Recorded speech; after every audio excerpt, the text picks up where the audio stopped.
as a saver, as an investor, would you purchase today 10-year government bonds of Spain at 0.3% if the European Central Bank did not purchase 100% of the net issuances? The answer obviously is no. Okay, fair enough. Now let's start to think, where would you start to look at Spain 10-year bonds in that situation? At 0.9, that's twice the yield. At 2%, because inflation is at 2%. So think about the level of bubble that we're living in, that you would probably need to think of 5 to 7 times the current yield before even thinking about purchasing a government bond. That is a bubble. Welcome to the Gold Republic Podcast. My name is Bart Brands. And I'm Alexei Jordanov. In our weekly podcast, we invite guests from all over the world to get valuable insights into the emergence of a new monetary system through the lens of precious metals, cryptocurrencies, and other financial instruments.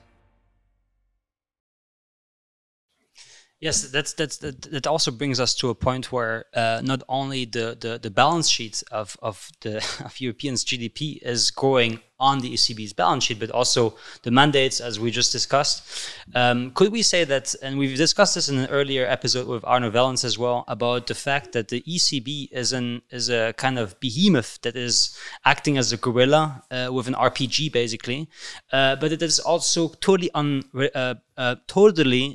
unaudited, not even influenced or elected by citizens. So it is not legitimate in a democratic process, but it also conducts policies that are more and more impacting people's lives in many ways. Would you say that we are heading towards some form of, and I hate to say it because it sounds a bit political, Stalin communist style of centralized planning and monitoring of the economy? Are we going into a more centrally planned economy? Absolutely, we are. Is it because the central bank doesn't have elected officials? No. It's because the central bank independence is not just questioned, is that it has been completely obliterated and is fully dependent on politics. On politics and on perpetuating the imbalances of governments. So, would it be better if the European Central Bank governors were chosen by a vote, from a democratic vote? Well, they are chosen by the representatives of the countries. All of them. More importantly, they are chosen by the representatives of the countries to perpetuate the imbalances of the countries. So what would you imagine for a second that we have elections for the European Central Bank governor, okay? Yeah? And I present myself and I say, hey, vote for me. I am going to increase rates so that they don't incentivize bubbles, and I'm going to reduce money supply growth because government spending is too high, okay? And then one of you, presents to those same elections and you say, oh, I'm going to lower rates to negative levels and I'm going to increase money supply so that governments can spend all they want. Who wins? Oh, the one who spends the most, obviously. There you go. So this concept that the policy of central banks would be more prudent or better if it was fully elected, I mean directly elected by a vote, makes no sense to me. But more importantly, it should not be, because the central bank should be independent. The problem that we have today is that it is not independent either, and that it is fully directed by governments. So it's very simple. Look at the Bundesbank policies and the way that the Bundesbank influences on the ECB is a direct correlation with the way in which fiscal policy of the German government is aiming at. Yeah, actually, that's very fascinating. What also perhaps stands out in this discussion on how central banks may have lost their independence is how the governors of the central bank, for example, the chairman of the central bank, Ms. Lagarde, used to be a minister, of course, in France, and now that we have the former central bank governor or president is now the prime minister of Italy, and it seems that there is a further and further politicization of central bank policy coming towards perhaps a more European centralized financial system, in perhaps even in coordination with North America and Asia. Is that your analysis as well, or is it different, and where would it divert? No, absolutely. In coordination with Asia and the United States, no, but more centralized planning, absolutely, no doubt. Where do you see the limitations of the way the European has structured with its member states? Now we've seen there's an increasing debate about the level of debts that are, for some, I think, correct me if I'm wrong, 5 countries have objected any furthering or deepening of the debt created by COVID-19. Where do you see in this constellation of the way, from a structural level, are the limitations of the way the European Union is structured, and how it could financially be stronger, actually, in the future? The European Union was very right at setting the Maastricht Treaty and the limits of each country's position. Why? Because those limits were based on the understanding of the history of Europe. The history of Europe has been a history of conflict, generally preceded by a massive imbalance in monetary and fiscal policies. Huge indebtedness, huge monetary issuance, etc. So, what the European Union needs to do to survive is to go back to those limits that set a very tight control that allowed the European Union to become stronger. If it doesn't, then it's its own problem, because ultimately, the reason why the European Union may function with these imbalances as long, and that's you never know when, as long as the Dutch, German, the northern economies accept it as a sort of vendor financing system. We let the southern European countries be more indebted so that there's a stronger level of activity for all of us. No, but that works for so long, and and therefore, what the European Union needs to do is to recognize its structural problems, work on addressing its technological problem, which is huge, and it's devastating for the future of the Eurozone. There is absolutely no leadership in technology. The demographic problem, the productivity problem, and it needs to be less driven by political spending and debt, and more from prudent investment and saving. It's really poignant how you say that we need to address the technological problem that we have, because if we, for example, in the Netherlands, take a look at what the proposed plans are by policymakers, it's all based on government spending on innovation, while government is actually the big hurdle in the way of innovation by companies, and of course that is I think it's very poignant that you just said that. On another note, so we've seen as well, in your book you describe it perfectly as well, and I also actually recommend it to the viewers and listeners of the podcast. There's different phases of bubbles that we've witnessed in the last maybe decades. Since basically the decoupling, we've seen a boom and bust cycle that accelerates every few years. We have the subprimes in 2008. We have the euro. You have the sovereign debt crisis in the 2010s here in Europe, and we now through COVID had also one of the biggest crisis and biggest recoveries, the quickest recoveries that we've ever witnessed as well. So there's distortions here, but what we don't see is what you also started elaborating in your book is the sovereign debt bubble. Why is it that it shifts always from a higher level, let's say, from if we look at things from a macro perspective?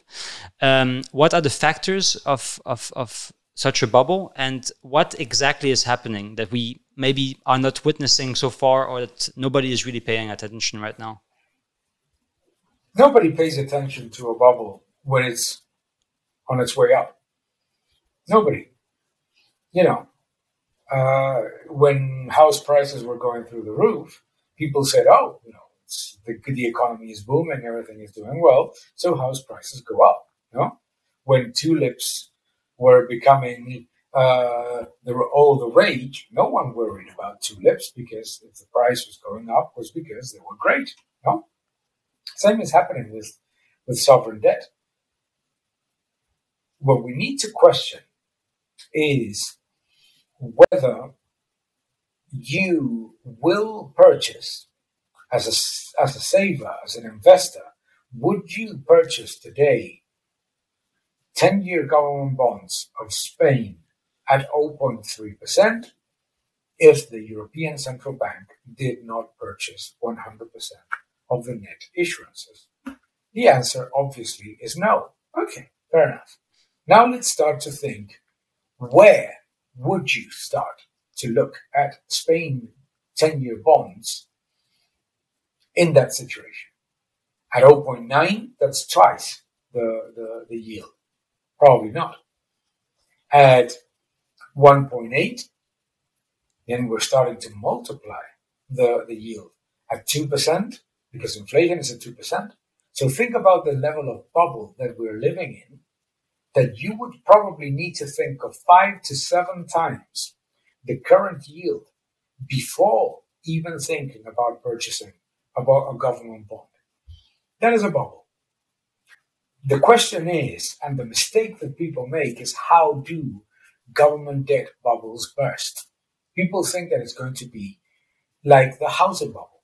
Everything just collapses. No. The way that a government bubble bursts is through stagnation. Just growth stops, and the entire system stops generating even very low growth. And that's what we've seen also in Japan, isn't it? And I think you've also written a piece just recently about the Japanification of Europe. How is it that we are not, or in a way that policymakers, politicians, or whoever actually, how different are we? First question, how different is the case of the European Union now compared to Japan? Because there's also difference in demographics and other aspects. And how much is it actually something that we can put 101 towards basically the way the European Union is heading in towards that direction? Well, we talk about Japanization. We talk about very high level of debt, very low growth, and very high government spending. Okay? That is basically where the Eurozone is going, by the way, willingly and happily. Okay? What's the problem? The problem is that the Eurozone doesn't have the level of discipline of the labor force that Japan has. Japan has very low unemployment. What very few people tell you is how they get to such low levels of unemployment. And it's fundamentally by having a labor force that is extremely subjected to maintaining the corporate structure. Okay, that is not the way that the European workers behave. Okay, we would not tolerate, the hundreds and thousands of people that do, these completely unimaginable jobs for no real discernible productivity or pay, just to keep unemployment low. The second thing that we don't have is the savings of the corporates.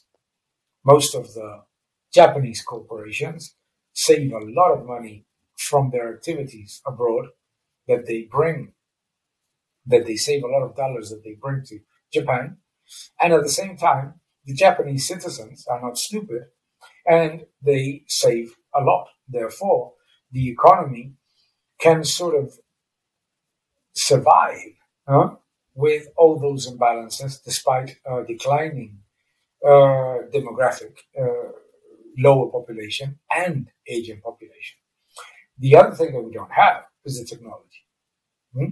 So those elements are very important when people look at Japan not as a warning sign, but as a pretty good example of low unemployment, high debt, but sort of good welfare type of situation.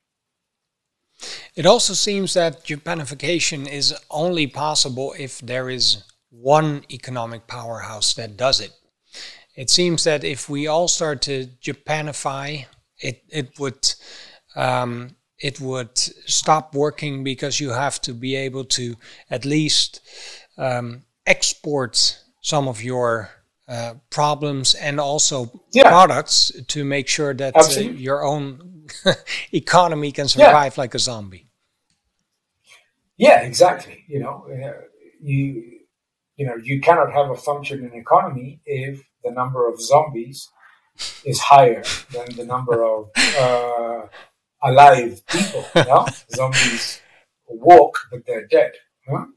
And I'm not going to say that the Japanese economy is fully zombified, but as a nation, it certainly is. So what you say is very true, is that when you look at it as an example to Japan, why don't we look at the example of the good things of Japan that I mentioned before? Discipline of the labor force, high savings rate of the corporations, and high technology. We're not looking at that. The only thing that people that look at Japan from a positive perspective is they spend a lot, the government spends a lot, and they get into a lot of debt, and everything is fine. But that everything is fine comes from the very high savings that come from where? From abroad. So Japan, that's why Japan enters into such massive crisis when the global economy shrinks a little bit. Where are we heading in the next decades? Where do you see the EU position now in this global framework? So we're going to the same place we were in 2019. The big mistake that many people make is to think that just because COVID-19 or there was an abrupt change happened, that the economy is going to go someplace else, that suddenly, things are going to be radically different. They're not going to be. So we're going to the same place. And the same place is low growth, low productivity growth, and high debt. And the inflation, do you think it's sustainable? Is it gonna be temporary, or is it just like the Fed's forecasts are that by Q1 of 2022 we'll have lower inflation that go up to 2% for 2023? We'll tell that to any European citizen, no? One of the fallacies of the inflation versus deflation debate, we can come back to Japan as well on that one. You know? Travel to Japan and tell,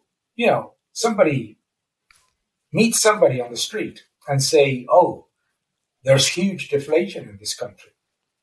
I mean, they're very polite people, but if they were not, they would kick you in the head. They say, what are you talking about? I mean, this is monstrously expensive. No?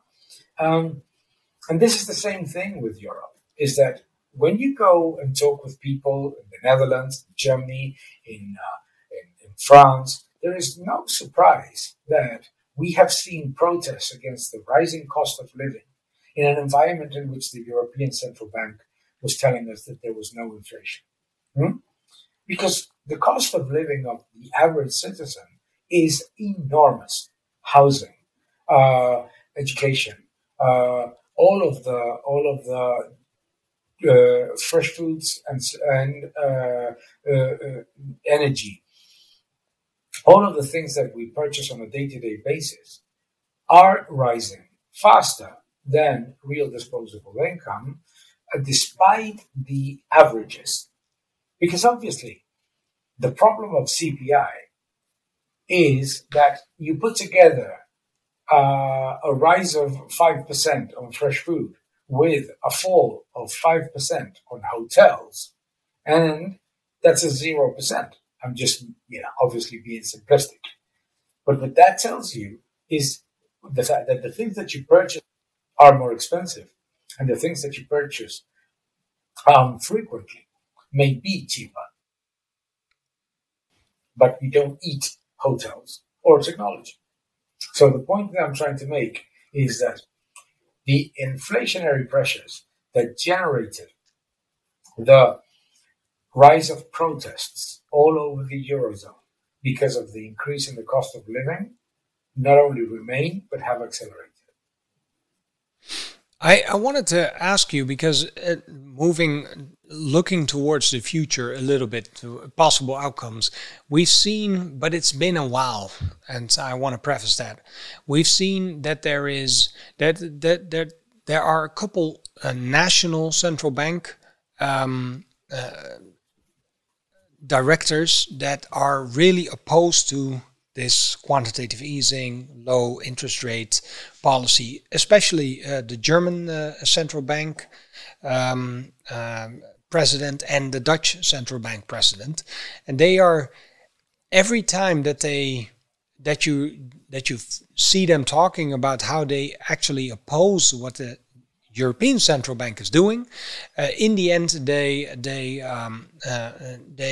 go with the consensus of, for example, the other countries.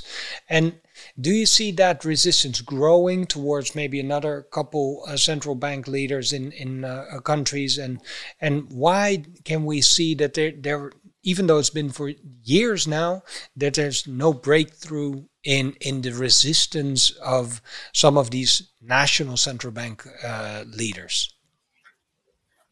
There are a number of answers to your question, but the point that I'm trying to make is I sincerely do not care about the messages of a central bank governor that are radically opposed to what he or she votes. So, okay, thank you very much for your interview. It's like, what does that mean? It means nothing to me. So they, ultimately, a central bank governor is there with a group of people in order precisely to have different opinions that avoid a dangerous consensus that leads to massive imbalances. So if you voice your concerns in an interview, thank you very much for the interview. But if you go then and vote with everybody else, then what's your purpose? More importantly, if we have never in the history and the small history of the European Central Bank, but certainly long history of the Federal Reserve, never seen the level of consensus that we are seeing today. That in itself is dangerous. Even from any perspective, the fact that you have 12, 15, 17 people saying exactly the same thing and voting exactly the same thing is in itself dangerous. Because the reason why the Central Bank of the United States was created with the governors of the central banks of each of those states was precisely to avoid a dangerous consensus that would cripple the economy. So, thank you very much for the interview, Mr. Weidman, or whoever it is. I don't care if what you say is the opposite of what you do. No? Imagine that we have today this interview and you hear me say a number of things, and then I go out and do the opposite. You say, okay, well, fair enough. We enjoyed an hour of irrelevance from Daniel. No? So the point that we need to do is we need to understand is that there is this idea that says, or that is sold, that, well, they voice those concerns, but they cannot do anything. Please, let's be a little bit honest. If the Bundesbank says, stop, you stop.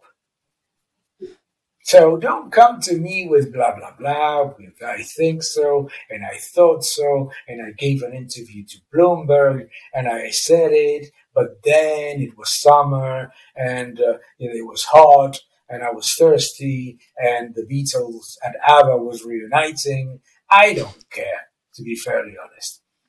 If you don't do what you say, you are generating even more of those perverse incentives. Why? Because people in my sector, investors, read that interview and know that he is not going to do what he says. They know it. It's not just that they might think. They know. Yeah, come on. Okay, fair enough. So what does communication mean if you're not doing what you say you're going to do?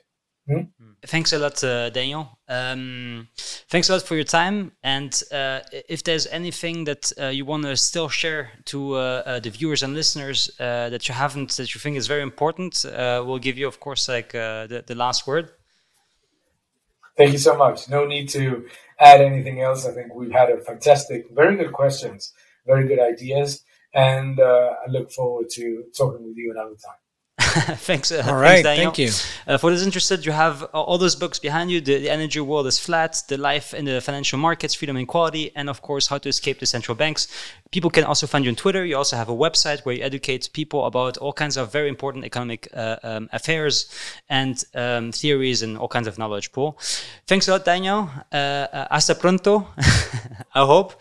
And we wish you a wonderful day and times ahead, even though we talked about a lot of negative things of yours here. Same to both of you. Thank you very much for your time.